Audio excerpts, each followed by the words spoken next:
Bom dia a todos e todas, bem-vindos e bem-vindas à sessão científica da Fiocruz Bahia, que acontece todas as sextas-feiras aqui via Zoom. Se você perdeu alguma sessão ou gostaria de rever uma das sessões que nós já tivemos durante esses 2 anos, por favor, visitem nosso canal da Fiocruz Bahia no YouTube. Nós temos todas as sessões lá gravadas. Vocês vão ver muita coisa interessante, muitos temas importantes e muita coisa relacionada à Covid-19 também. E se você quiser conhecer mais sobre o que nós fazemos na Fiocruz Bahia, também visite nosso site www.bahiafiocruz.br. Hoje tenho o grande prazer de apresentar o Dr. Samuel Goldenberg, pesquisador da nossa Fiocruz, muito experiente, uma pessoa muito, muito legal, muito participativa, com uma enorme carreira e que aceitou falar para a gente sobre esse tema de ciência e sociedade. Então, o Samuel possui doutorado pela Université de Paris, é pesquisador titular da Fundação Oswaldo Cruz, foi coordenador da instalação da Fiocruz no estado do Paraná, primeiramente através da criação do Instituto de Biologia Molecular do Paraná e do Instituto Carlos Chagas. Então, hoje, a Fiocruz Paraná, o Instituto Carlos Chagas, é a unidade regional que a gente tem lá. E já falei aqui algumas vezes, em outras sessões que nós tivemos pesquisadores convidados do ICC, é uma regional realmente de muita excelência e muito interessante. O Samuel foi diretor da Fiocruz Paraná de 2001 a 2017, foi presidente da Sociedade Brasileira de Protozoologia e da Sociedade Brasileira de Genética, é coordenador do Instituto Nacional de Ciência e Tecnologia para o Diagnóstico em Saúde Pública e foi membro do Conselho Deliberativo do CNPq. Ele recebeu a medalha Samuel Pessoa da Sociedade Brasileira de Protozoologia, a SBPZ, e o prêmio Almirante Álvaro Alberto, otorgado pelo CNPq em parceria com a Marinha do Brasil e a Fundação Conrado Wessel. Ele também recebeu o reconhecimento da Ordem Nacional do Mérito Científico na classe Comendador e depois na classe Gran Cruz. Então, realmente, o Samuel é a nossa realeza da ciência aqui no Brasil. Ele é membro titular da Academia Brasileira de Ciências e membro eleito do Conselho da SBPC para o mandato atual.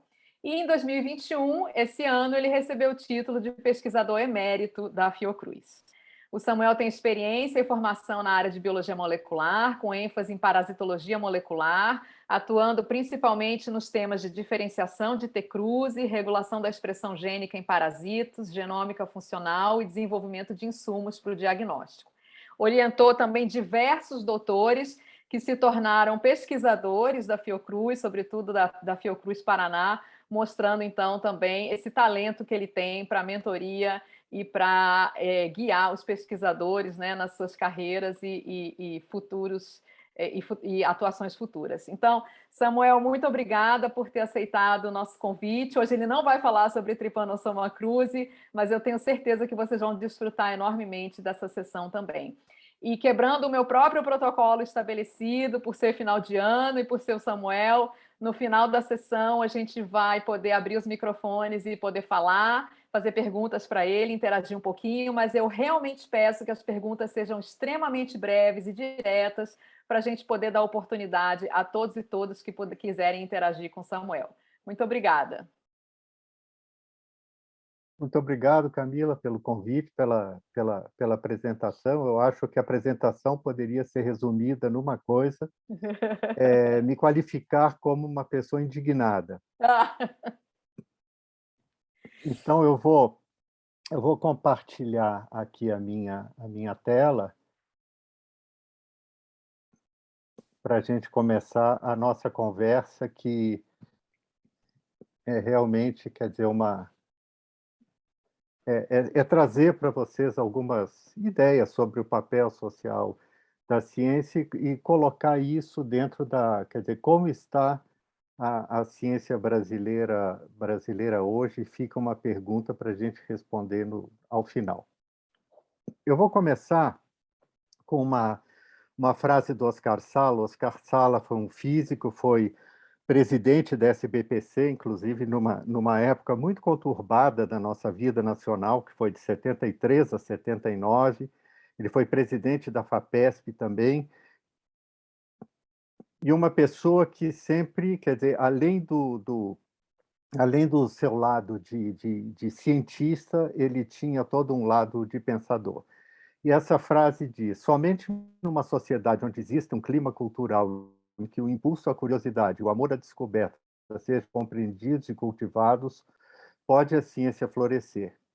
Somente quando a ciência se torna profundamente enraizada como um elemento cultural da sociedade é que pode ser mantida e desenvolvida uma tecnologia progressista e inovadora, tornando-se, então, possível uma associação íntima e vital entre ciência e tecnologia.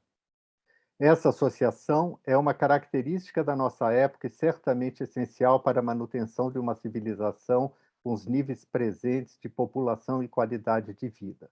Estará a nossa sociedade propiciando um clima adequado para que a verdadeira ciência possa desenvolver-se?" Então, aqui nós temos, tem 2 pontos que eu destaco. Um é essa pergunta final, que ao final do seminário a gente vai ver, né, se existe uma resposta. Mas o primeiro ponto que eu queria trazer é esse de a ciência se torna profundamente enraizada como um elemento cultural da sociedade. Quer dizer, isso mostra que a ciência ela tem que andar junto com a sociedade. E uma pessoa que eu até acredito, eu nunca li a respeito, mas eu acredito que tem influenciado muito Oscar Sala nesse tipo de visão, foi o John Bernal. O Bernal, esse é uma pessoa, quer dizer, um dia vale a pena fazer um seminário sobre a vida do Bernal. Tem inclusive um livro muito interessante chamado The Sage of Science. Ele era conhecido como o sábio da ciência. E o Bernal, desde 9 anos de idade, ele vivia numa região rural, foi para um internato para poder estudar junto com o irmão dele, e ele manteve um diário a vida inteira dele, com observações, com pensamentos, com sentimentos, e esse biógrafo dele, o Andrew Brown, ele usou esse diário para escrever sobre a vida do Bernal. Só para vocês terem uma ideia da grandiosidade científica do Bernal, ele foi orientador da Dorothy Hodgkin, que foi a terceira mulher a receber o prêmio Nobel por seu trabalho em cristalografia da vitamina B12. Ele era um cristalógrafo, ele mesmo determinou a estrutura do grafite. Ele foi orientador da Rosalind Franklin, que todos conhecemos da estrutura do DNA. Ele foi orientador do Max Perutz, que também ganhou o prêmio Nobel com a estrutura da mioglobina, e o Max Perutz foi orientador do Francis Crick. Então, o Francis Crick é um neto científico do Bernal. E ele foi orientador também do Aaron Klug, que foi uma pessoa que trabalhou muito em cristalografias mais complexas, inclusive cristalografia de vírus. E para completar esse quadro, ele foi o grande estrategista do desembarque do dia D. Como ele conhecia muito bem a costa da Normandia, e graças à capacidade dele de estrategista, vejam só, ele foi uma pessoa chave naquele desembarque na Normandia. Inclusive, na época, houve uma crítica muito grande como que deixaria um civil coordenar uma ação de guerra, então imediatamente arranjaram um posto militar para ele. Bom, como eu disse, isso é só um resumo do Bernal, mas o Bernal era uma pessoa muito engajada politicamente, e ele que veio com essa ideia que a ciência é parte integrante tanto da vida material e econômica das pessoas, e que é uma inspiradora de orientações dentro da sociedade.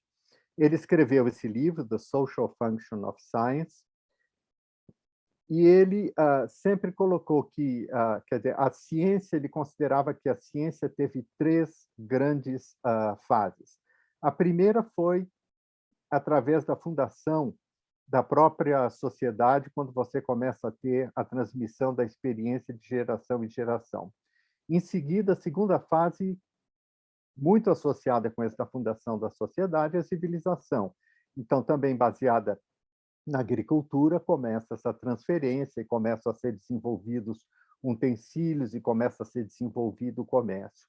E a terceira fase da transformação científica da sociedade se dá no início do Renascimento, e, segundo ele, pelo que ele coloca, isso viria até os nossos dias. E talvez exista uma quarta fase, que é essa, que vem a partir do final do século XX, em que a ciência teve uma grande revolução.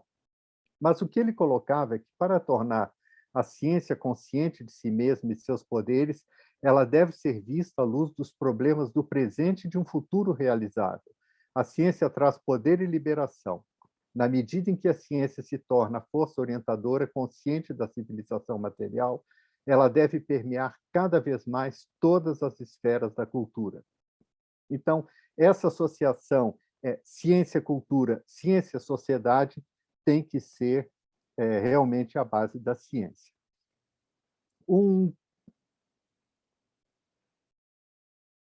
Uma coisa importante é colocar que os cientistas são pessoas comuns. Os cientistas não podem se colocar numa torre de marfim e acreditar que eles são superiores às outras pessoas e exercer o poder do saber. A ciência se faz, na grande parte, nas universidades e nos institutos de pesquisa. Então, existe todo um lado da ciência que é buscar realmente o conhecimento. E aí o próprio Oscar Sala, num texto dele, ele pergunta se vale a pena estudar o pigmento azul da asa esquerda da borboleta. E essa era uma pergunta que eu me lembro que se fazia muito no meio dos anos 70, nos anos 80, criticando as pessoas que fazem a pesquisa básica, e até hoje a gente vê muito esse tipo de pesquisa. Então, para esse ponto específico, graças ao estudo do pigmento da asa esquerda da borboleta, foi desenvolvido um novo tipo de tinta que é usado na aviação, sobretudo na aviação de aviões de caça, né? Aviões supersônicos, devido às propriedades desse pigmento, que é uma nanoestrutura muito resistente a calor e atrito. E aí vem a pergunta: ciência básica ou ciência aplicada? E aqui a gente tem que deixar claro que dificilmente pode-se encontrar um exemplo de inovação que não tenha um débito com a ciência básica. Eu vou exemplificar isso aqui com esse desenvolvimento da vacina de RNA para a Covid. Então, vocês vejam que essa vacina foi possível devido a uma série de descobertas que começam desde a descoberta da estrutura do DNA, envolvem diferentes áreas, então é multidisciplinar, você tem biologia molecular, microbiologia, imunologia, químicas de lipídio e farmacologia, e vejam que esse conjunto de resultados de pesquisa básica é que podem levar a uma aplicação.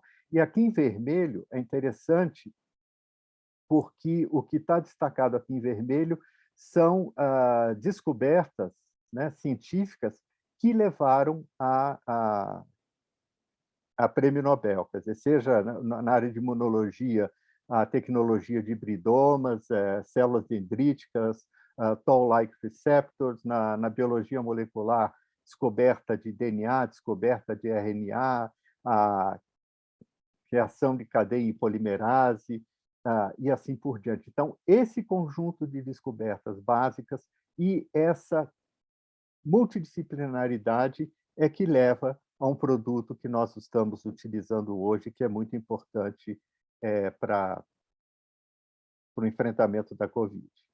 E também uma outra característica da ciência dos nossos dias é que, diferentemente da ciência até metade, vamos dizer, do século XX, que era muito baseada em descobertas de indivíduos, a partir da metade, logo depois da Segunda Guerra Mundial, começam muda um pouco a ciência e começam a se formar pequenas colaborações, pequenos consórcios. Hoje em dia, a ciência ela tem essa característica de trabalhar em rede. A ciência é multidisciplinar, a ciência envolve múltiplas pessoas, inúmeras pessoas trabalhando focadas em pontos específicos para poder gerar esse produto final. Então, quando eu disse para vocês que talvez o Bernal criasse uma nova época da ciência, eu acho que é essa época que nós estamos vivendo hoje. Bom, então,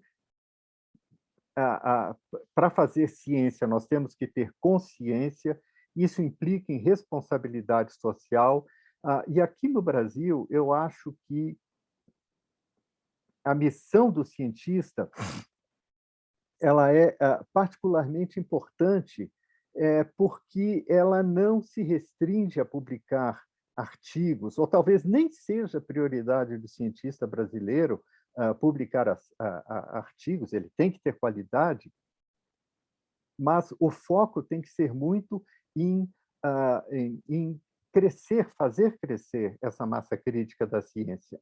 Então, uma das coisas que eram importantes até pouco tempo, continua sendo importante, a questão da regionalização. A ciência no Brasil sempre foi muito centrada no Sudeste, então agora a gente começa a ter um maior espalhamento da ciência no Brasil, e isso foi muito ligado à criação da pós-graduação no Brasil. Então, a pós-graduação é muito importante. Uma outra função que eu acho que é de nós, cientistas, uma função social, é de fazermos a divulgação. Através da divulgação, nós evitamos o problema do negacionismo, como a gente vai ver mais à frente, e é muito importante que a sociedade se aproprie dos conhecimentos científicos, porque, uma vez se apropriando desses conhecimentos, a sociedade vai defender a ciência. Entretanto, a ciência no Brasil ela está sofrendo uma série de ameaças e a gente vai falar um pouco sobre isso. A primeira ameaça que nós temos à ciência do Brasil é o financiamento. Então, isso aqui, essa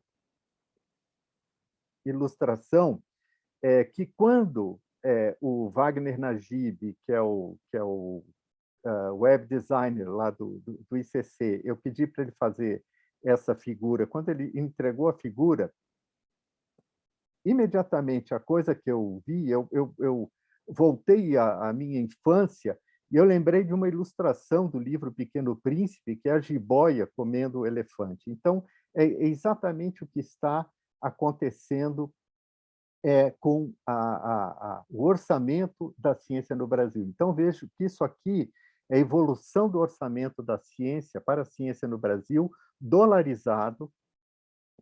Então, é um valor em dólar, de 2000 até o ano de 2021. Então, vocês vejam que nós tivemos, em 2011, 2012, nesse período aqui que vai de 2010 até 2014, a gente teve um financiamento forte e massivo na ciência. Tivemos uma queda depois, mas essa queda tornou-se abrupta a partir do golpe do Temer em 2017. E vocês vejam que os níveis de financiamento que nós temos hoje, eles são muito menores do que os níveis de financiamento que nós tínhamos há 21 anos atrás, no início do século, quando o sistema de ciência e tecnologia era muito menor no Brasil. Esse mesmo dado ele é apresentado aqui, agora em reais, em bilhões de reais, deflacionados pelo IPCA, e aqui estão destacados as fontes de financiamento. CNPq, FNDCT e CAPES. Então, a gente vê como foi a evolução. Embora o orçamento, quer dizer, todos os orçamentos, obviamente caíram, mas, proporcionalmente, o da CAPES diminuiu um pouco menos do que caíram do CNPq e do FNDCT. Obviamente, em 2021, esse orçamento foi muito menor. Isso aqui são dados de 2020. E aqui uma coisa que eu gostaria de destacar é que o orçamento do FNDCT, vocês vejam como ele vinha bem e, de repente, ele começa a cair. E o FNDCT é aquele financiamento importante de infraestrutura, de grandes projetos. E, então, o que está acontecendo desde 2016, com essa queda do orçamento do FNDCT, é o sucateamento das universidades, é o sucateamento dos nossos institutos de pesquisa. Se a gente vê a evolução do orçamento do MCTI, também, o quadro é de queda em 2021 em relação ao que era em 2009. Vejam só essa diferença enorme que existe entre 2009 e 2021, sendo que o MCTI ele é responsável por vários desses importantes institutos de pesquisa, né, do Brasil. Se nós vamos ao CNPq, esse aqui é um estudo recente do Odir Delagostin, a gente também vê que esse orçamento ele teve uma fase muito boa, né, vamos dizer, de 2012 até 2016, e depois esse orçamento do CNPq começa a cair, e aqui em 2021 ele caiu enormemente, ele caiu a níveis, quer dizer, felizmente, quer dizer, foram retirados recursos, voltou uma parte desses recursos, porque senão nem o edital universal poderia ser contemplado, e a gente ainda não sabe ao certo o nível em que esse edital universal vai ser contemplado. E uma coisa importante desse orçamento é que nós tivemos numa época, uma soma de recursos importantes para a Bolsa no exterior. Isso certamente é muito importante para a qualificação de pessoas. Isso aqui foi na época do Ciências Sem Fronteiras, e nós temos aí no Gonçalo Muniz, nosso amigo e colega Manuel Barral, que foi uma pessoa que esteve diretamente envolvida na estruturação desse programa, que, com todas as críticas que recebeu, eu acho que foi um programa virtuoso, um programa muito importante, e que a gente se ressente hoje da ausência de um tipo de programa assim, para poder contemplar as nossas melhores cabeças. Agora, o grande paradoxo disso é que, apesar da queda desse financiamento para a pesquisa, a gente vê que a formação de recursos humanos ela continua crescendo. Nós temos um sistema de pós-graduação que continua funcionando. Obviamente, esse sistema continua funcionando porque, numa época, nesse período de 2011 a 2015, 2016, nós tivemos muitos investimentos em ciência, e esses investimentos, então, permitiram que essa pós-graduação não fosse destruída. Mas a pós-graduação agora está enormemente ameaçada, quer dizer, todo o sistema de ciência e tecnologia está ameaçado, mas agora a ameaça cai muito em cima do sistema de pós-graduação. Vocês devem ter acompanhado nessas 2, 3 últimas semanas o problema da CAPES, o problema da avaliação da CAPES, que está sendo colocada em xeque pela atual direção da CAPES, e o sistema de avaliação da CAPES é um sistema fantástico. Quem teve oportunidade já de trabalhar dentro dessa avaliação quinquenal não tem como não defender esse sistema. Então, a gente vê ainda esse crescimento da pós-graduação. A gente tem aqui no Brasil ainda um grande programa de formação de mestres, formamos também doutores, e, a partir de uma época, foi aumentado, houve um aumento nesse programa de mestrados profissionais. E uma coisa interessante é que a produtividade da ciência brasileira, e daqui a pouco a gente vai ver que nós não estamos tão mal assim no mapa mundial, ela é devido a quê? Ela é devido à pós-graduação. A produtividade, nossa produtividade, ela está na pós-graduação. Então, por isso que a gente tem que defender muito a pós-graduação. Esse aqui é um dado do número de alunos de doutorado e mestrado, e os que têm bolsas da CAPES, e aqui a gente vê que muitos desses doutorandos, quer dizer, as pessoas estão na pós-graduação, muitas vezes sem bolsa. Quer dizer, na verdade, as bolsas contemplam cerca de 50% da pós-graduação. E, mais uma vez, quando a gente vê a evolução das bolsas da CAPES, a gente vê que, nos últimos tempos, quer dizer, desde 2016, a gente está tendo um declínio, e esse declínio só não foi maior porque, num determinado momento, as sociedades científicas e as pessoas foram às ruas para defender a manutenção de bolsas.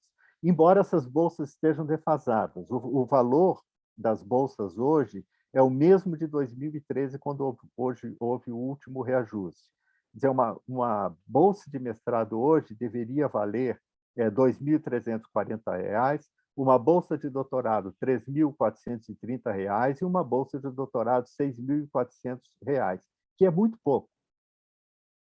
É muito pouco, mas o que existe hoje é bastante pior do que deveria, do que o valor reajustado.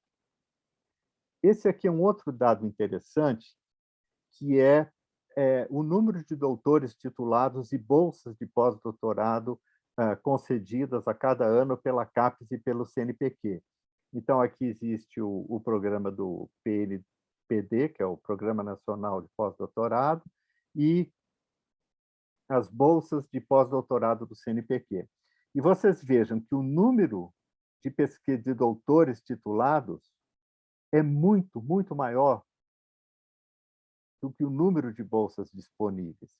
Isso aqui significa, quer dizer, esse aqui é um número que assusta, que a gente deve refletir. E esse número de bolsas disponíveis de pós-doutorado está diminuindo. Isso aqui significa o quê? Como não existem novos concursos, como não existe uma indústria para absorver esses doutores, ou nós temos doutores exercendo atividades que não coadunam absolutamente com a formação e com o investimento que foi feito na formação desses doutores, ou então nós temos muitos desses doutores que fogem do Brasil. Então, nós temos essa perda de cérebro, essa evasão de talentos, e isso é extremamente ruim para um país. Inclusive, na revista Piauí dessa semana, tem um artigo muito interessante colocando exatamente esse problema que eu acabei de falar para vocês.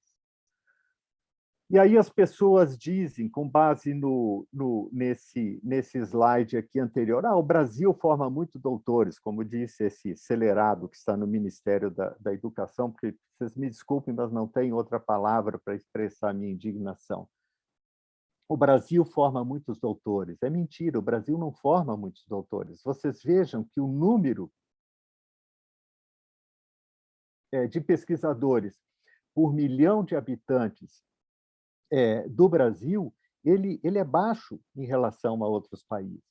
ele é muito baixo, né? Nós temos países como Finlândia, Dinamarca, Singapura, Coreia do Sul, né, que vejam o número de pesquisadores, ou Israel, o número de pesquisadores, e aqui, obviamente, a gente imagina doutores que existem por milhão de habitantes.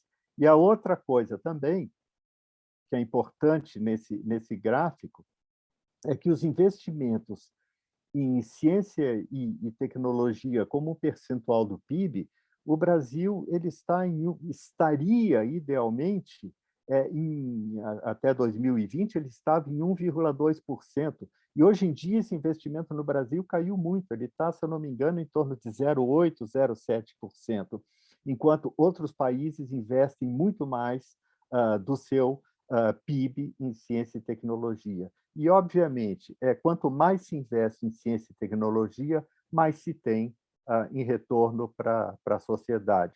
Quanto menos se investe em ciência e tecnologia, maior o risco de, quer dizer, criarmos uma dependência e comprarmos caixas pretas. Apesar de todos esses problemas, a produção científica do Brasil ainda permanece razoável. Isso aqui não é um dado de 2021, é um dado de 2020, mas no conjunto dos países, o Brasil ocupa o 13º lugar. E eu considero que isso é muito devido a essa nossa atividade de pós-graduação. Em algumas áreas, o Brasil, inclusive, ele se destaca em termos de produtividade científica. Por exemplo, em saúde pública, o Brasil ocupa um 7º lugar. Em biotecnologia, o Brasil ocupa o 9º lugar. Em agronomia e ciências da terra, etc., o Brasil tem uma posição muito boa, de 3º lugar, e aqui, com certeza, é devido a esse papel da Embrapa, né, que faz pesquisa nessa área.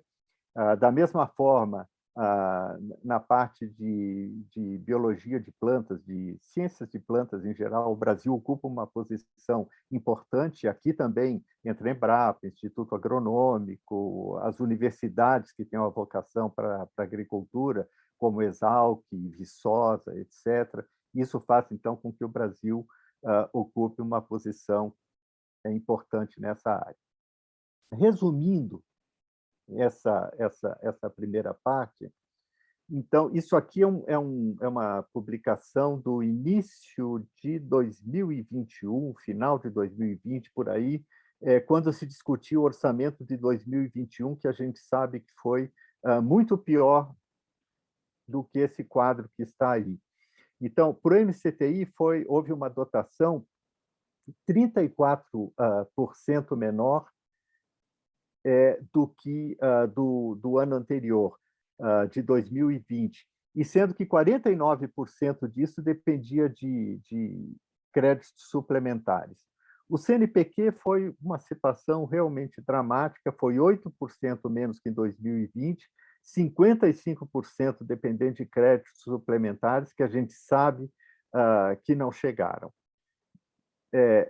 O orçamento para fomento, sem os cortes que foram feitos, ele já era 13%, aliás, ele era 13% a mais que em 2020, mas com uma dependência enorme de créditos suplementares que não chegaram. Redução do número de bolsa de pesquisas também, quer dizer, não houve redução, mas o nosso sistema cresce e o sistema de bolsa de pesquisa continua exatamente o mesmo. Essa semana nós fechamos o julgamento das bolsas de produtividade e não houve nenhum incremento, quer dizer, nenhum comitê assessor recebeu uma cota adicional, quer dizer, quem entra no sistema é porque alguém saiu do sistema. E isso obviamente, não reflete o crescimento que a gente ainda continua tendo na nossa formação de doutores, e isso é um desestímulo para os jovens pesquisadores sobretudo numa época de baixo fomento, que a bolsa de produtividade, aquela taxa de bancada, é um uma coisa importante para a manutenção dos laboratórios. As bolsas de pós-graduação, houve no orçamento uma perspectiva de aumento, mas que também dependiam de créditos suplementares. E o FNDCT, bom, esse foi a nossa frustração total, porque esses recursos de 5,3 bilhões que poderiam realmente dar nos permitir respirar, esses recursos foram contingenciados, continuam não liberados, e dessa forma o nosso sistema de ciência e tecnologia continua estrangulado.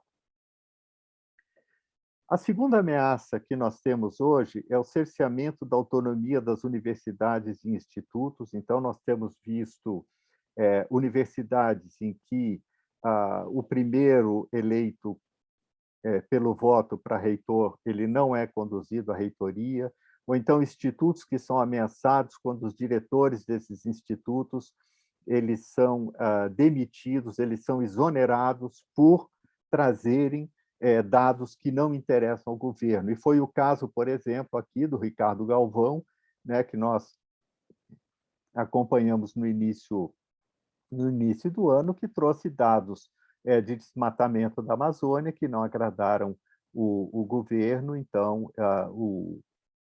o Galvão ele foi demitido. Ou ainda afrontas à ciência, como aconteceu com Marcos Lacerda, que, por ter feito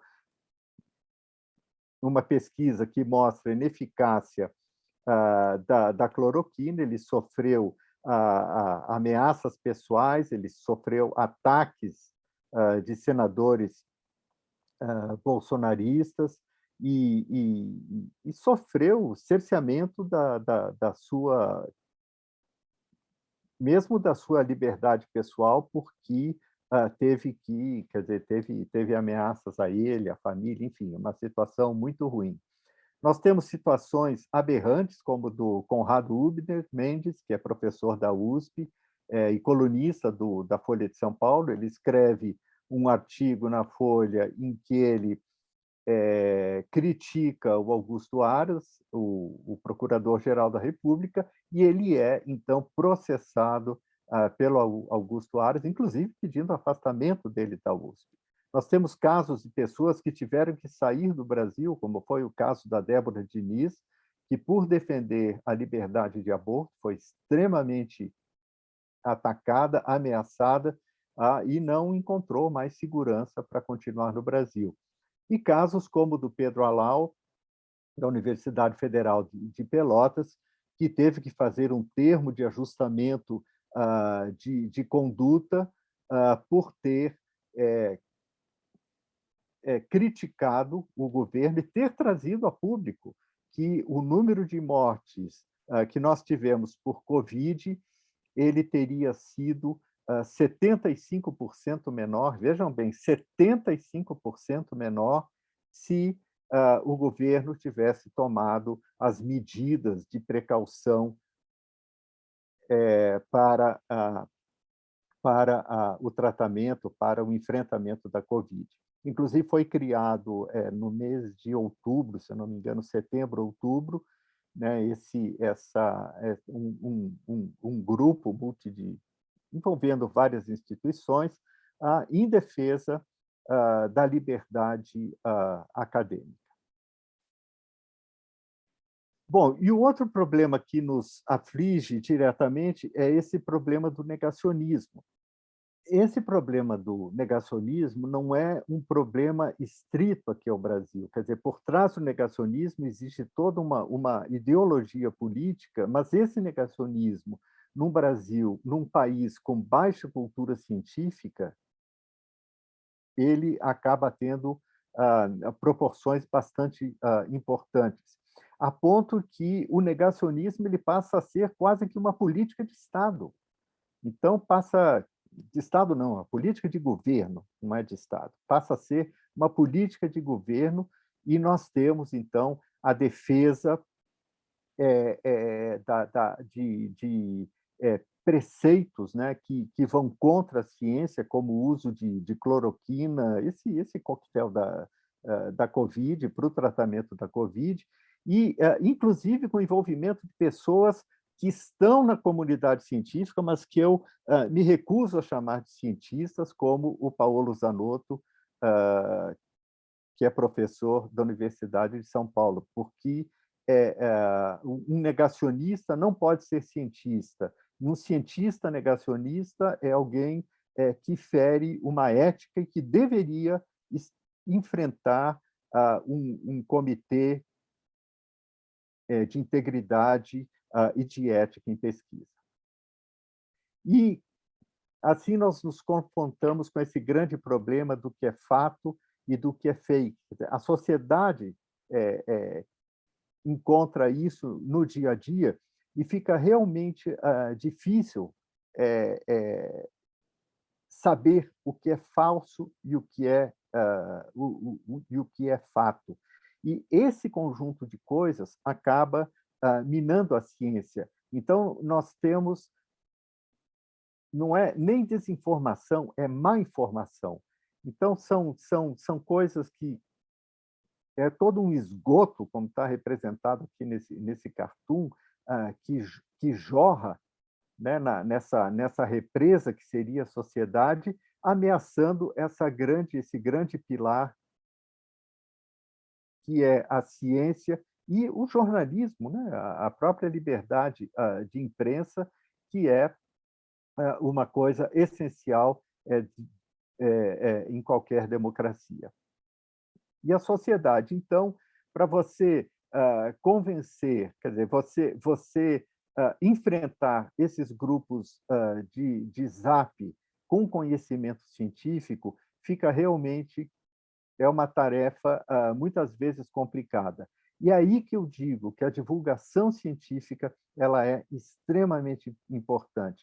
É através da divulgação científica que a gente vai conseguir enfrentar isso. Inclusive, quer dizer, um enfrentamento, não adianta nós termos uma postura belicosa com os negacionistas. Nós temos que, de alguma forma, procurar entrar na conversa deles e mostrar, olha, a coisa não é bem assim, a coisa é um pouquinho diferente, e procurar chegar às pessoas sem arrogância. Ah, não, eu estou falando porque eu sou cientista, eu sei o que eu estou falando. Não é assim que a gente vai conseguir demover as pessoas dessa rede terrível que são essas redes de desinformação.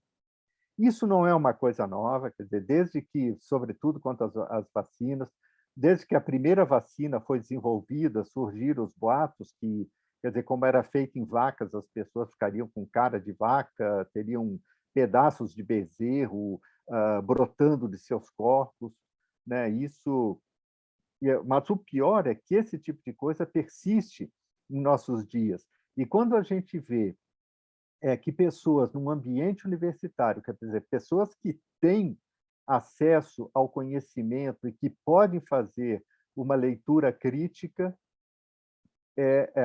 se negam a tomar uma vacina, como o caso desses professores e alunos da USP, então aí realmente a gente tem um problema sério.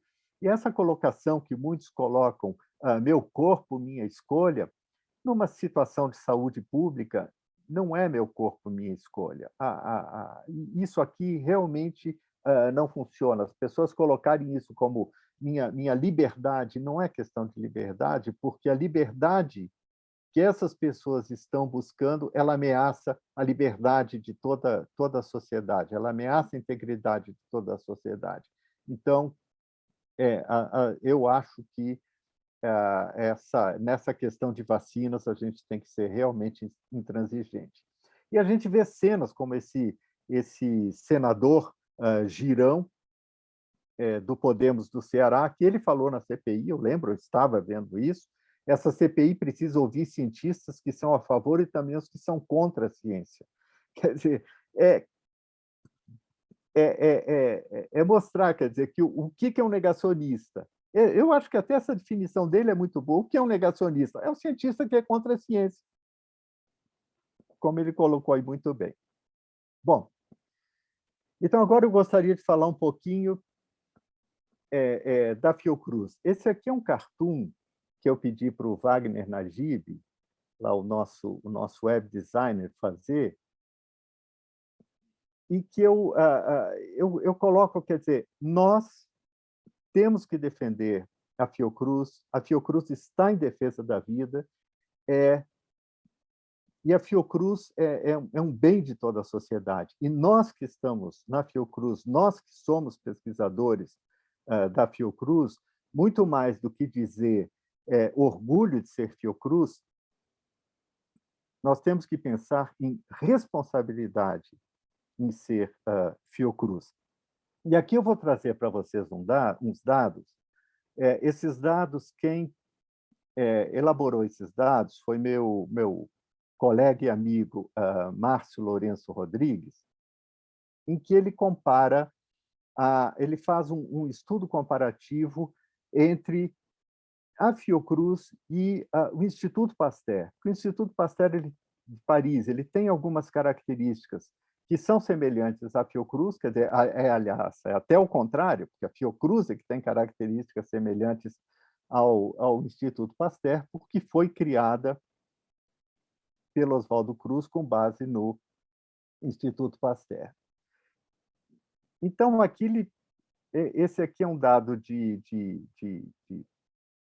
produtividade, então, entre Pasteur e Fiocruz. Então, aqui dos anos de 96 a 2004. Então, a gente vê que existe uma diferença razoável entre o Pasteur e a Fiocruz. Mas quando a gente vai ver em anos mais recentes, a gente vê, quer dizer, um crescimento dessa produtividade, né, vamos dizer assim, da Fiocruz. Então, mostrando que a gente tá bem no filme. Quando a gente vê em número de citações, vocês vejam que, obviamente, as citações do Instituto Pasteur, elas são há um maior número de citações, até porque quer dizer, é uma ciência com um nível de subsídio diferente, um nível de acesso às grandes revistas diferente, mas que a Fiocruz, quer dizer, ela está chegando num nível bastante próximo ao do Instituto Pasteur. Isso aqui é o número de publicações nas revistas que os top 10, né, os que estão 10%, as 10% mais importantes, e aqui também se destaca o Instituto Pasteur, mas a Fiocruz também não está mal. E colaboração internacional, e isso quer dizer, devido à própria rede Pasteur, a antiguidade do Instituto Pasteur, obviamente, o Instituto Pasteur ele tem muito mais colaborações internacionais, mas a Fiocruz também, essa é uma área em que a Fiocruz é muito atuante. E esse aqui é um dado que o Ricardo Godoy me forneceu essa semana e que eu acho muito importante. É o que a Fiocruz tem investido nessas ações, e eu considero que essas são ações diretamente ligadas à nossa atividade como pesquisadores. Essa ação 21BF, ela é exatamente focada, ela é estrita, mas nós temos outras ações que estão correlacionadas, como educação, informação em saúde e manutenção de serviço laboratorial de referências para controle de doença. E vocês vejam que o nível de investimentos que nós temos na Fiocruz, eles são muito importantes. Não existe quer dizer, eu não conheço e não acredito que exista outra instituição no Brasil em que tenha esse número de recursos voltados para a ciência, tecnologia, para desenvolvimento científico. Vocês vejam, o que é investido anualmente no Brasil, ou que foi investido no CNPq, por exemplo, para o edital universal, é praticamente a metade do que a Fiocruz investiu em 2021. O edital universal está na faixa, eles estão colocando na faixa de 200 milhões. A Fiocruz, só em 2021, foram 323 milhões, 403 milhões em 2020, 329 milhões em 2019. E aqui, quer dizer, é importante destacar que grande parte desses recursos são disponibilizados para a pesquisa através do setor de produção da Fiocruz. Então, é muito importante a gente manter na estrutura da Fiocruz, por exemplo, Biomanguinhos, porque Biomanguinhos conversa com o setor da pesquisa, e muito disso, quer dizer, graças a esses, quer dizer, seja recursos capitaneados por ações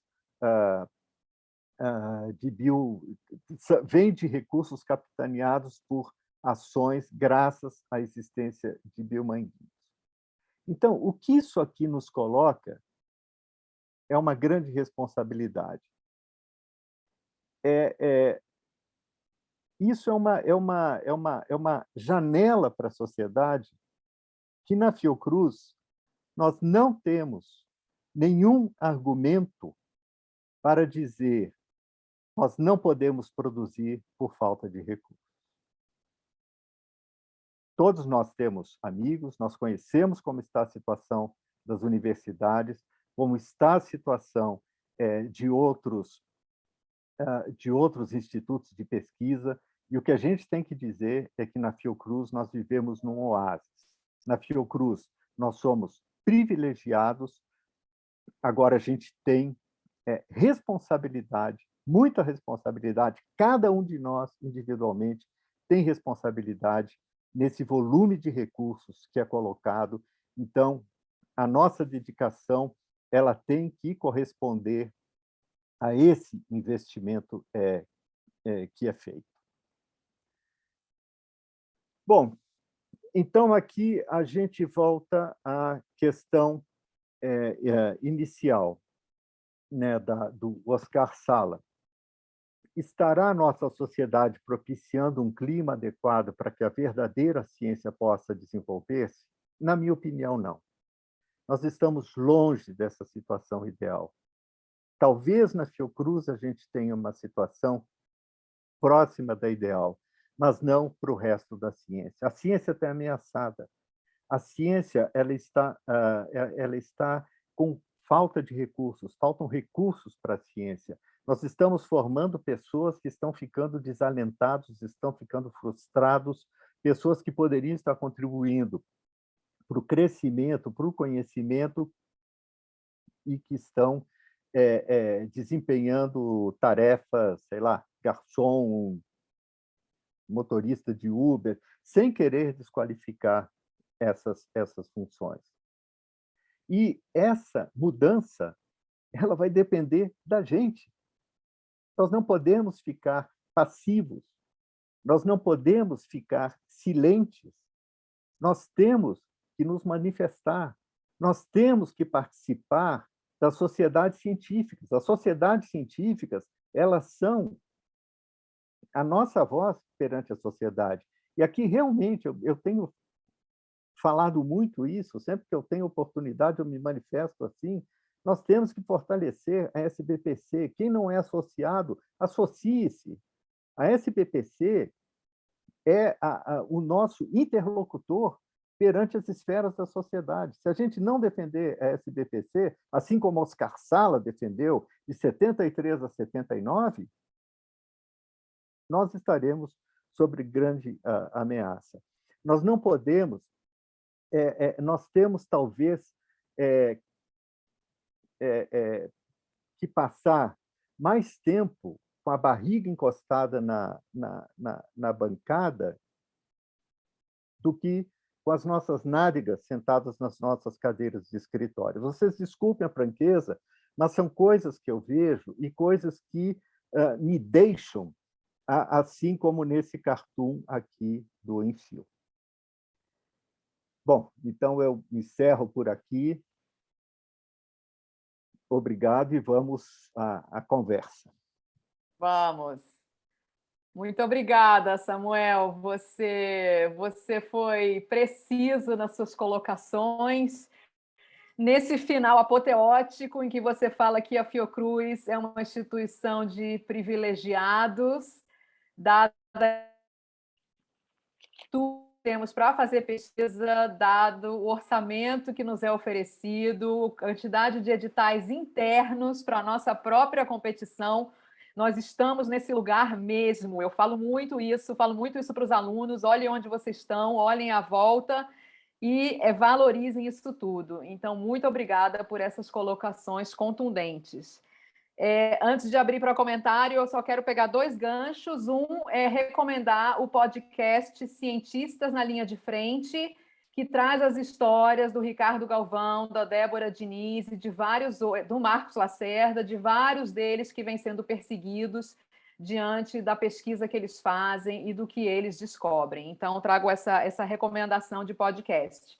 E um comentário bem simples, quando você mostra seu slide, No Vaccine, My Body, My Choice, é interessante contrapor isso, porque quando uma mulher coloca meu corpo, minhas escolhas, né, em relação ao aborto, ela é execrada, ela é violentada, ela é agredida, então a mulher não pode decidir sobre o seu corpo e suas escolhas, mas no caso da vacina isso é válido. Então, enquanto a luta, a gente ainda tem pela frente.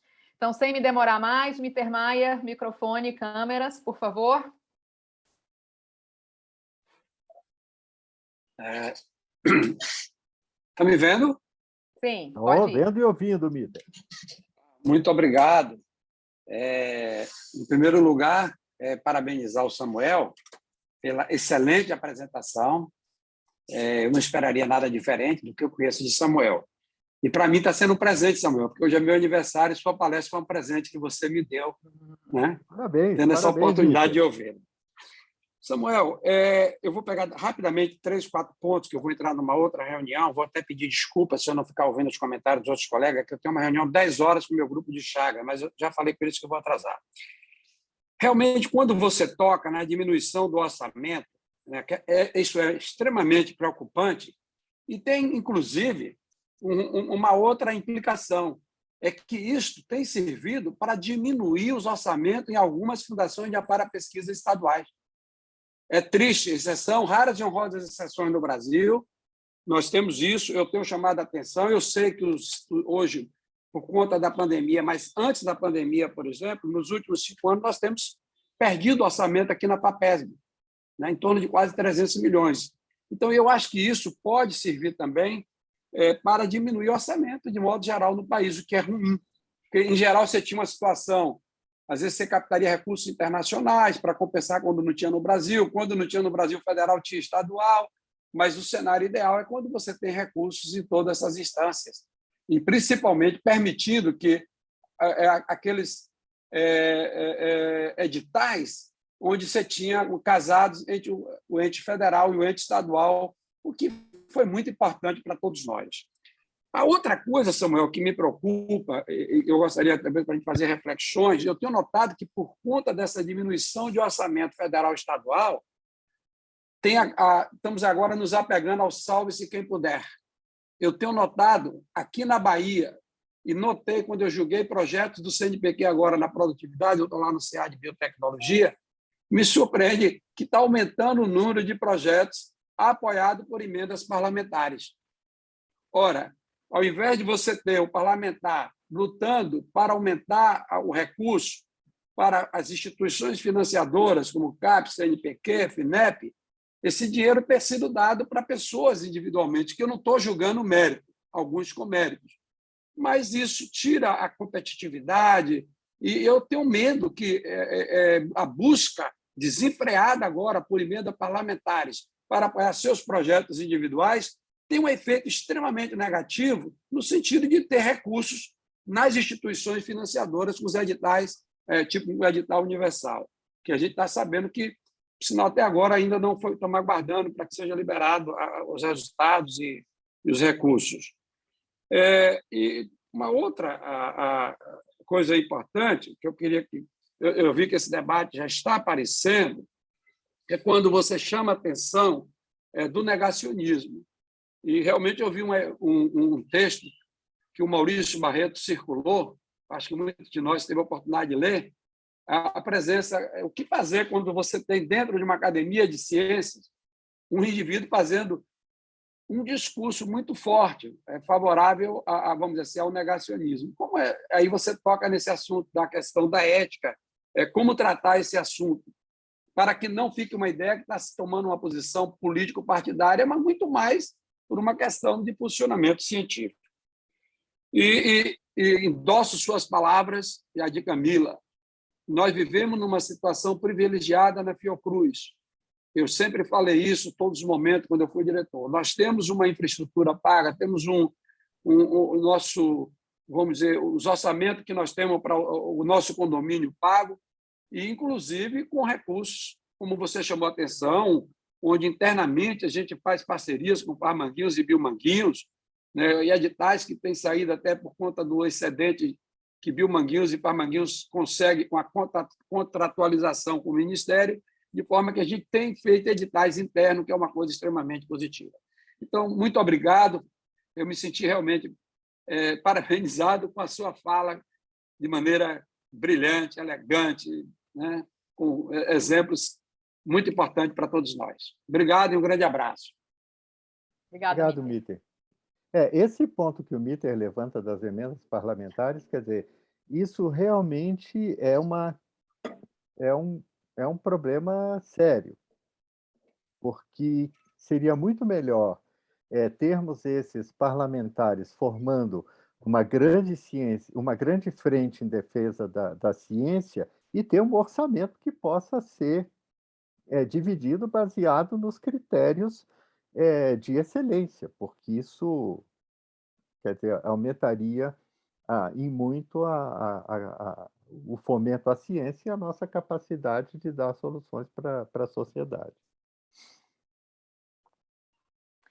Teolis? Obrigado, vou desligar. Muito obrigado, Camila, obrigado. Bom dia, professor. Eu também fico assim, extremamente feliz de ver a sua contribuição aqui na nossa sessão científica, trazendo esses dados e essa reflexão super importante. Eu fico um pouco me lembrando, né, da poesia de Bertolt Brecht, né? Eu fico pensando se a gente não se importou pouco com a desvalorização da educação, principalmente da educação básica, que teria como consequência, né, uma valorização maior da ciência, né, e de todos os aspectos do conhecimento. E eu fico pensando se esse caminho da divulgação científica não deveria levar isso em consideração e reforçar, né, o apoio e a valorização do professor na escola. Olha, eu concordo plenamente. Inclusive, eu recentemente eu dei um seminário lá no Leônidas e Maria Dini, para os alunos da pós-graduação, e a coisa que eu coloquei para eles, quer dizer, o que nos motiva a fazer ciência? Qual a primeira motivação que cada um de nós teve para fazer ciência?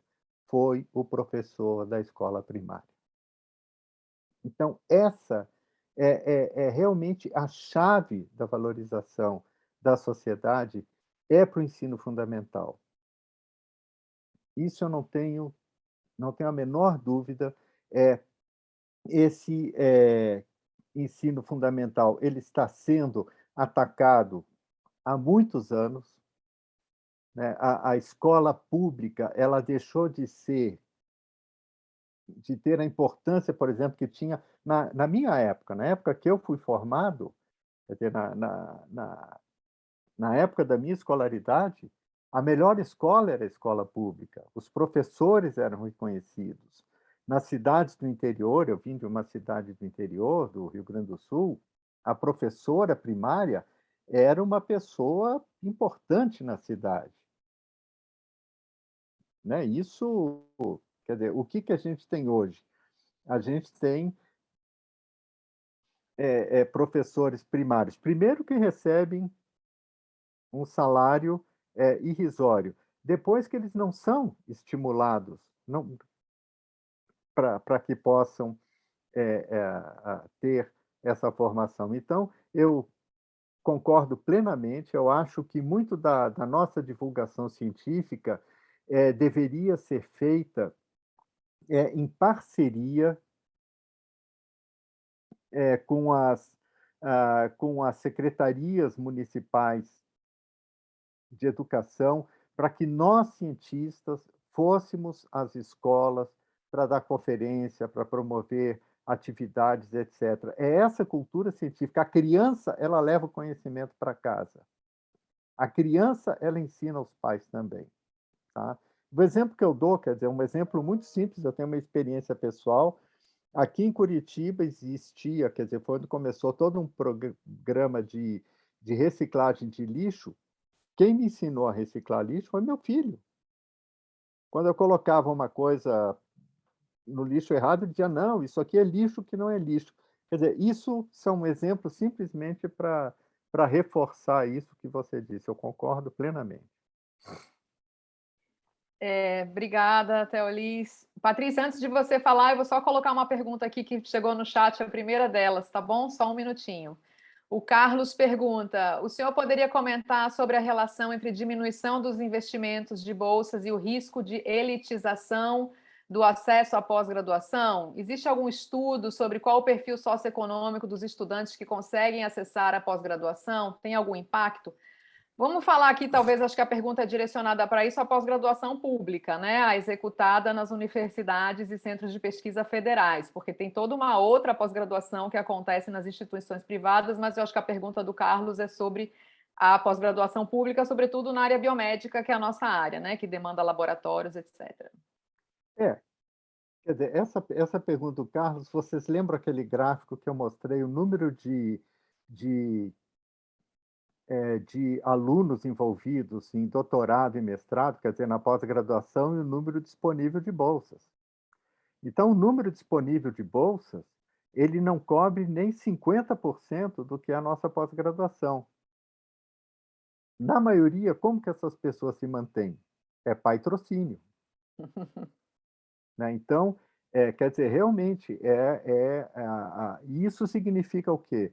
Significa uma elitização. Sem contar, quer dizer, que a elitização já vem antes. Os cursos de pós-graduação, eles fazem uma seleção que acaba refletindo a qualidade da universidade que o indivíduo entrou.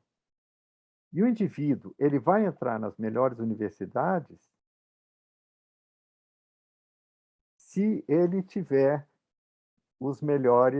a melhor formação do ensino secundário. Por isso que os programas, quer dizer, os programas que foram instituídos há uns tempos atrás, programas de cotas, programas de valorizar, quer dizer, de uma certa forma, buscar as pessoas que não tiveram acessos particulares, esses programas de inclusão, eles são fundamentais. Sabe? Esse discurso de meritocracia, isso é um discurso excludente, é um discurso elitista. Não é assim que a gente vai construir uma sociedade. Nós temos N exemplos de pessoas que se beneficiaram de cotas e que não podem ser distinguidos dos que não se beneficiaram. Em geral, são muito melhores, porque são pessoas que sabem o custo daquilo. Então, essa pergunta do Carlos, com certeza, existe uma elitização e a gente tem que lutar contra isso. Patrícia? Ah, eu não estou conseguindo colocar o vídeo, viu, Camila? É, Mas eu te conheço, Patrícia, não se preocupe. pode ser minha foto serve, não serve?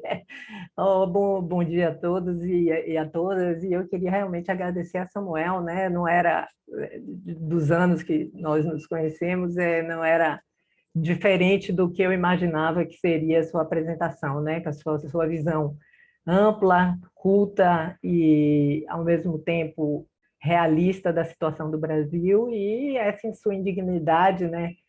Ou a sua visão de revolta do que está acontecendo realmente é algo que nós compartilhamos, né? Você sabe disso. Então, obrigada, Samuel, por esse dia, por essa manhã, né? Você realmente nos contemplou com uma apresentação fantástica. Mas em cima da pergunta, não é mais ou menos, não é a mesma pergunta do que Carlos colocou, mas eu fiquei impressionada com seus dados a respeito da situação ainda de doutores sendo formados e de pesquisa, que certamente no Brasil é dependente da pós-graduação, a gente sabe disso, até o ano 2020, né? É uma linha que cresce, né? Mas eu tenho a impressão que isso ainda é como se fosse o rastro do financiamento que a gente recebeu dos anos que começaram lá em 2009, 2000. Começa em 2009, basicamente, já tinha um pouco no governo Lula, mas eu acho que Dilma realmente deu assim, um investimento ainda mais intenso em ciência, tecnologia e bolsas e formação de pessoas no exterior. Esses jovens que saíram do Brasil, que fizeram, né, no Ciências Sem Fronteiras, sua formação, e que isso ainda é um rastro de 2020 e talvez até 2021. Eu fico muito preocupada, porque eu acho que a gente vai ter uma queda brutal, porque a gente já sente uma diminuição de interesses dos estudantes para entrarem na pós-graduação, né? Na verdade, o financiamento já começa a ser encurtado, a gente está dentro da Fiocruz, como você falou, a gente tem outras possibilidades que na universidade, mas a gente sente uma diminuição do interesse. Vem aí também um pouco com o desalento da pandemia, as dificuldades de você desenvolver pesquisa nos laboratórios, mas eu queria que você comentasse um pouco, a sua impressão é a mesma que a minha? Quer dizer, eu acho que a gente não tem que ficar feliz com aquela subida, entendeu? Eu tenho, é muito bom, mas eu acho que eu tenho assim uma impressão que talvez não se concretize esse aumento, né? Eu acho que vai ter uma queda, não sei. Não, Qual a sua opinião sobre isso? isso mesmo. Eu não sou pessimista. Você sabe que eu sempre acho que alguma coisa de bom vai vir aí, que 2023 vai ser uma esperança para nós, mas eu acho que essa subida já é impressionante. Eu acho que continuar em 2021, 2022, eu acho que vai ser, não vai ser assim, né? Não vai ser esse dado que a gente viu. Não, eu concordo. Isso, quer dizer, tanto é que eu falei que é paradoxal aquele crescimento do número de publicações, mas é certamente gordura do que existia. Isso foi muito graças a uma boa infraestrutura que foi criada na época, sobretudo do governo Lula, que permitiu uma construção de uma infraestrutura das universidades, e o grande risco que a gente corre hoje é que, justamente pela falta do FMDCT, nós estamos tendo o sucateamento, quer dizer, os equipamentos estão indo embora, as instalações, etc., etc., e isso vai se refletir, as pessoas não terão mais condições de trabalhar e continuar esse desenvolvimento. Mas essa sua análise é exatamente a minha análise. Inclusive, aquela reta, se você fizer uma decomposição daquela reta, você vai ver que a gente já está começando a entrar, quer dizer, numa fase de estagnação, e daí para o declínio é certamente o que vai acontecer. E, além disso, tem toda a questão do desalento. Quer dizer, a pessoa vai dizer, para que eu vou fazer um doutorado se eu não vou ter depois oportunidades no mercado de trabalho? Então, E, é muito e complicado. eu acho que é isso, e que mostra que investimento em ciência e tecnologia tem que ser a longo prazo, né? Não pode ter Exato. oscilações, né? Não, É tem que algo ser. que, se você tem um reflexo de algo de anos atrás e que é tão é impressionante esse dado, né? Isso mostra mesmo que a ciência e tecnologia tem que ser algo perene e do Estado, né? Como você falou, é o Estado que tem que se ocupar disso, né? Exato. Tem que ser um Infelizmente, a gente depende de governo. investimento contínuo. Não pode ter soluços. Obrigada, Patrícia. A gente vai ter perguntas de Marilda, Cláudia, João, uma pergunta do chat e a gente encerra então com a pergunta do chat, tá bom? Marilda? Bom dia. Eu também não estou conseguindo abrir o vídeo. Vocês estão me ouvindo, Camila? Sim, sim. Então, não estou conseguindo abrir o vídeo, mas eu gostaria de parabenizar Samuel pela apresentação assim brilhante e mostrando, né, a realidade da ciência brasileira e também dos nossos problemas atuais, né? Uma coisa que eu gostaria, assim, em cima um pouco do que Carlos falou e do que Patrícia falou, é um pouco dessa evasão dos doutores, né? Eu acho que um pouco mais tarde nós vamos sentir essa diminuição, né? Eu estou no celular, mas a gente vai sentir essa diminuição de doutores e de cabeças pensantes no Brasil, porque isso já é bem visível, essa evasão que o pessoal tem feito, né? Indo para outros países e saindo do Brasil. Uma coisa que eu queria assim falar um pouco é dos entraves burocráticos de quem está na gestão, né? Então, além de todos esses senões que você colocou, Samuel, quem está na gestão, né? A gente que está na gestão do Instituto, a burocracia ela tem aumentado bastante, né? Então, assim, você tem um recurso, você quer fazer de forma ágil, mas, assim, nós temos a corregedoria, nós temos a procuradoria, e são pareceres hoje que tem páginas e mais páginas para você fazer um simples contrato. Então, isso também coloca um entrave, além de não ter verbas para pesquisa, o pouco que a gente tem para poder utilizar, e às vezes é muito difícil.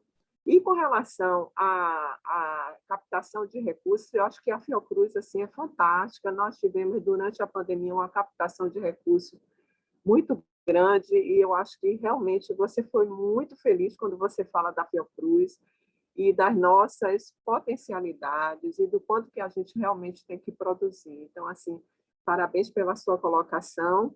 E com relação às emendas parlamentares, os parlamentares, com as emendas, eles têm um percentual elevadíssimo que tem que utilizar na saúde. Né? Então, eu acho que e a gente pode fazer essa captação, levando em conta o uso para a estrutura, né? Nós fomos muito beneficiados, o Instituto com as emendas parlamentares, e nós utilizamos isso na própria infraestrutura, né, do Instituto. Eu acho que isso é uma coisa que todas as instituições poderiam, também de saúde, né, poderiam ficar de olho para poder fazer essas melhorias. E, no mais, assim, gostaria que você comentasse só sobre essa evasão de doutores, né, e também esses entraves. E a minha pergunta que fica, assim, aquele gostinho quando você terminou a sua palestra, e inclusive no grupo que nós estamos, você coloca de uma aliança internacional em defesa da ciência brasileira, né? Então, eu até fiz uma pergunta assim, como nós poderíamos viabilizar isso? E aí eu te coloco essa pergunta agora, como é que você acha que todos nós poderemos, assim, porque isso é urgente e eu acho que é importante que a gente faça isso. Obrigada. Obrigado, Marilda, bom te ver. Olha, bom, a questão da burocracia, eu acho que isso até, de uma certa forma, é um mecanismo para poder emperrar a máquina. E eu acho muito grave a gente vê instituições onde a gestão vai crescendo, a gestão vai crescendo, e a gestão acaba se tornando maior do que a atividade fim, que é a pesquisa científica. Quando você chega nesse ponto, eu acho que você está emperrando uma máquina. Quanto à emenda parlamentar, eu acho importante isso que você colocou, quer dizer, o problema é a emenda parlamentar para o indivíduo. Quer dizer, o indivíduo que não se submete a um edital público e vai procurar o seu deputado para resolver um projeto pontual. Agora, as emendas parlamentares voltadas para instituições, emendas parlamentares, por exemplo, voltadas para se fazer uma fábrica de vacinas, para se melhorar uma grande estrutura institucional, elas têm, obviamente, um peso diferente. Embora eu ache que a gente tem que ter foco nos parlamentares para reforçar o sistema de ciência, tecnologia, saúde pública e educação como um todo, porque essa é a base do nosso desenvolvimento. E quanto ao ponto que você coloca, quer dizer, da gente buscar uma solidariedade internacional para o que está acontecendo na ciência no Brasil, todos nós temos contatos com pessoas de fora. Então, a gente colocar, olha, a ciência do Brasil está ameaçada. Então, felizmente, as revistas Nature, Science, Lancet, as memórias com esse artigo que a gente publicou recentemente também, estão tendo esse tipo de abertura, e esse tipo de conhecimento chega para uma comunidade internacional. E, obviamente, isso funciona também como um tipo de pressão em nosso benefício. Obrigada, Eu Marilda. respondi, mas... Eu queria recomendar esse artigo do Samuel com o Márcio Rodrigues, que está aqui com a gente, o Wilson Savino, Brazilian Science Under Attack, acho que é esse o título, publicado recentemente nas memórias do Instituto Oswaldo Cruz. Então, de acesso aberto, vocês podem lá conferir, por favor. Cláudia? Bom, vou te parabenizar, foi excelente todas as colocações. E não estamos ouvindo, não estamos ouvindo. Tá mudo, Claudinha. Agora, foi.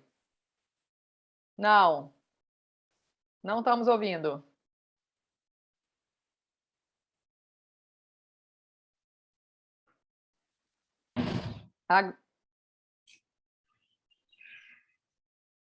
Está vendo como faz falta conhecimento em Libras?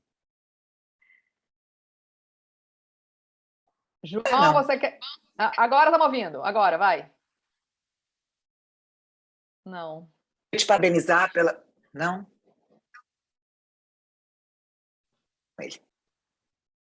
Vai, fala. Mais ouvindo. Eu queria te parabenizar pelas excelentes colocações e por toda essa descrição da nossa ciência brasileira. Realmente é uma situação extremamente difícil. Eu gostaria de usar aquilo que você falou no final. Eu acho que tem 2 pontos importantes. Nós temos eleições agora em 2022 e a gente tem que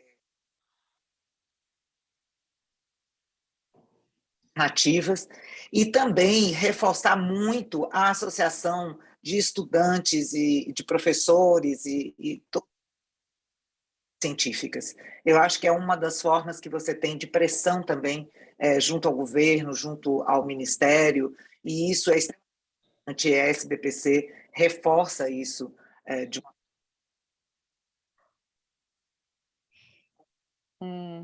Problemas de conexão. Eu acho que eu entendi, quer dizer, o que a Cláudia queria colocar. E realmente, quer dizer, isso é um ponto. A Cláudia colocou um ponto que é importante, são essas eleições em 2022. Então, a gente tem que pensar muito bem em quem em quem votar. A gente realmente tem que refletir muito bem, porque um voto refletido, ou um voto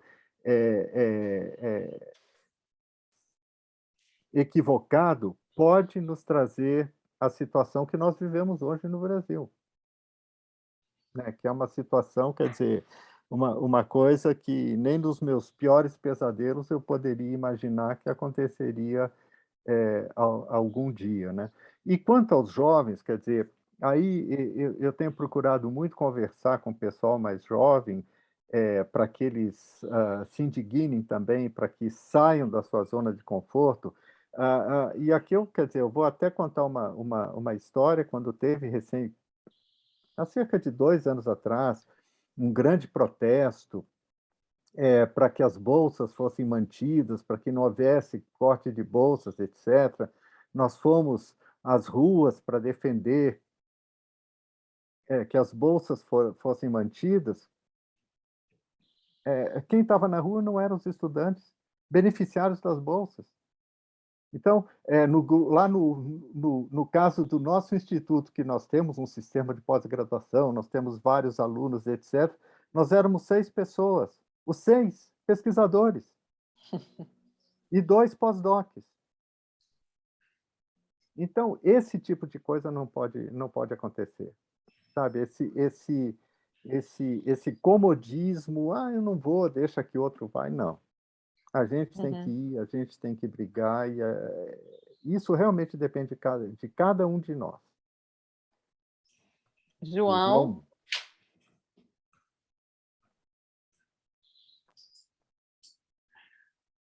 Alô? Vai em frente. Bom dia a Salve, todos. João. Salve, Samuel. Como todos já falaram, parabéns, foi ótimo. Eu, claro, compartilho dessa indignação, mas bem nos dias atuais, no momento atual, o que vai ser feito da avaliação da pós-graduação? Isso é, nós estamos no meio de um vendaval aí, de uma tempestade, e agora acabou caindo aquela liminar. Você acredita que isso vai em frente? Para mim, todo esse sistema de pós-graduação e tudo que você falou tem fundamento com uma CAPES forte. E nós estamos caminhando exatamente para o contrário desse negócio. Isso não só é ruim, como pode piorar. Isso parece que o poço é fundo. Isso é extremamente lamentável.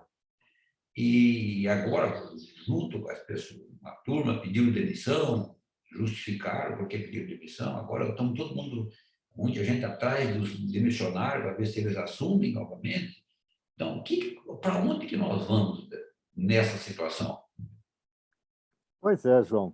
Isso que está acontecendo na CAPES, eu não tenho dúvida que faz parte de um projeto, basta ver quem está à frente do Ministério da Educação e quem está à frente da CAPES, e quem está à frente da CAPES. Quer dizer, o grande interesse é justamente enfraquecer o processo de avaliação, desacreditar o processo de avaliação, para poderem passar a PCNs, né? São essas Propostas de cursos novos. Isso, propostas de cursos novos de instituições caça-níqueis, sem qualificação, e que, quando contrata um doutor, é para fazer constar que eles têm um doutor, sem dar nenhuma função adequada para esse doutor. E quem está à frente da CAPES é isso, essa senhora que está à frente da CAPES, ela representa isso. Então, é um risco.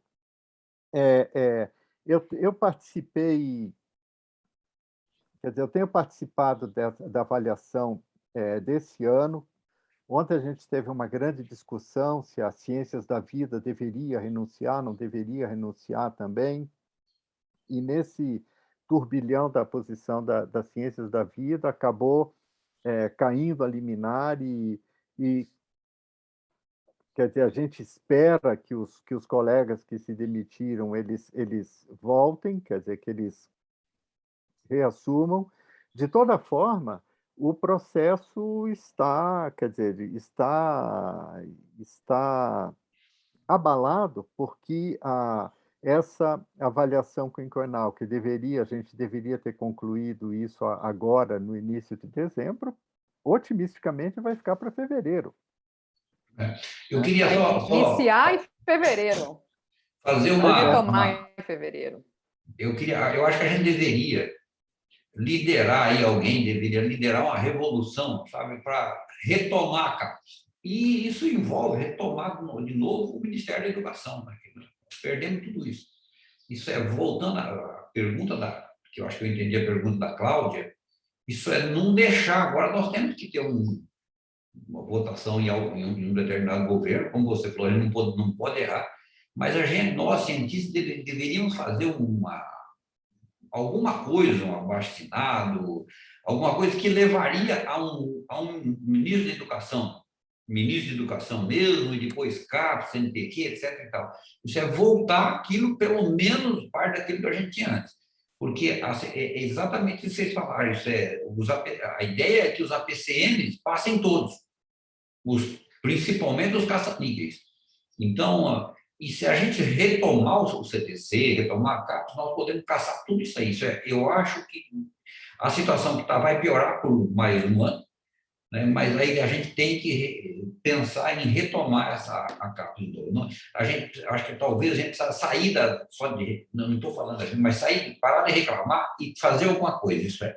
E essa alguma coisa é estar lá dentro da CAPES mesmo, sem pedir demissão mesmo, atuar da maneira melhor possível e voltar a tomar a CAPES de uma forma, retomar a CAPES. Lembra da história? A CAPES somos nós? É isso mesmo. E aí fazer com que a gente fique lá na CAPES e tome conta disso. Bote um presidente da CAPES que entenda de pós-graduação, mas depende, é claro, de um governo e do ministro da Educação. Acho que a gente não pode deixar isso ir do jeito que está, né? Tipo a correnteza levando tudo para o buraco. Obrigado, gente. A revolução vai ser a eleição de 2023. É essa a revolução que a gente pode fazer. Antes disso, realmente, eu não tenho esperança. Agora, o que eu quero dizer aqui, quer dizer, é que da parte de todos esses coordenadores da CAPES, houve um empenho muito grande e, sobretudo, quer dizer, a gente tem que tirar o chapéu para os servidores da CAPES, para os servidores do CNPq. Uma coisa que eu não falei na minha fala, quer dizer, que eu falei de orçamento do CNPq, eu não falei de sucateamento do CNPq. O CNPq teve uma redução enorme do número de servidores nos últimos anos. Não existe concurso para o CNPq, e cada servidor do CNPq, assim como os da CAPES, estão trabalhando em condições extremamente adversas pela sobrecarga, no caso da CAPES, pela ideologia mesmo. Mas eu queria reforçar. Uhum.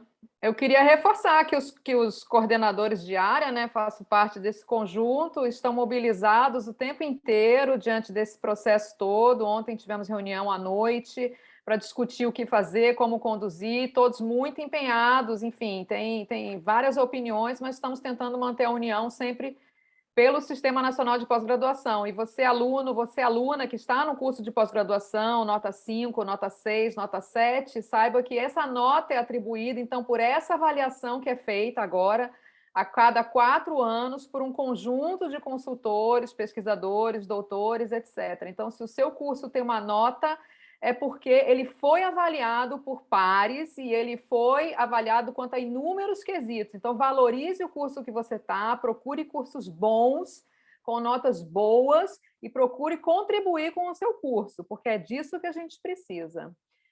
A última pergunta, então, é a da Neuzair, numa outra linha, mas que eu acho que é bem importante também. Como criar a cultura empreendedora na pós-graduação e aproximar pesquisadores do setor privado para endereçar o conhecimento, transformando a pesquisa em produto? Samuel é excelente para responder essa pergunta, porque tem essa vertente de transformar a pesquisa em produto, né? Muita experiência nisso. Então, pergunta fantástica para a gente encerrar aqui essa manhã. Olha, uma das coisas que eu acho que poderia fazer parte do currículo da pós-graduação seria uma disciplina de empreendedorismo. Assim como eu acho que disciplina de ética em pesquisa deveria ser obrigatória,